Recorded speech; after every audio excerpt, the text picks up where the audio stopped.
Peatlands and Landownership. Did you know that the UK has the most concentrated large-scale land ownership pattern compared with any other country in the world?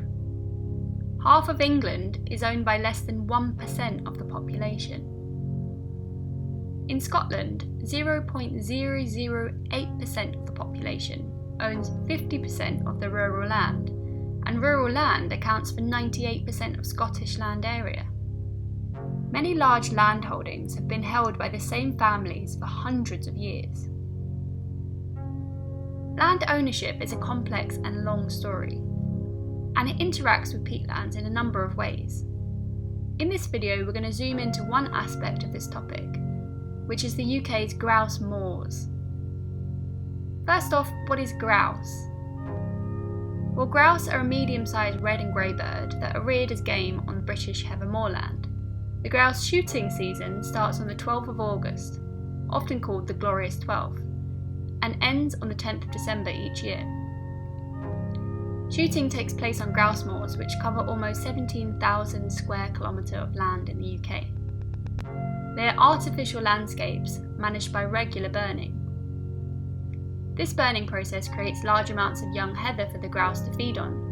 It also removes any trees and grasses and kills a variety of small animals that might create competition for the birds. Evidence suggests that birds of prey and foxes are also culled in these areas. In their natural state, British moorlands are a carbon sink. However, the burning of these peatlands releases the stored carbon into the atmosphere, increasing CO2 levels and contributing to the climate crisis. In addition, heather burning has a detrimental impact on the peat hydrology, peat chemistry, and local ecology. By reducing the growth of sphagnum mosses and the density of microinvertebrates, the entire food chain is affected. As is the case with complex topics, there are towns and communities who are in favour of grouse shooting. Not least, many towns are reliant upon income that's generated by these estates. However, research has actually shown that national parks and ecotourism are 32 times more successful for the local job market.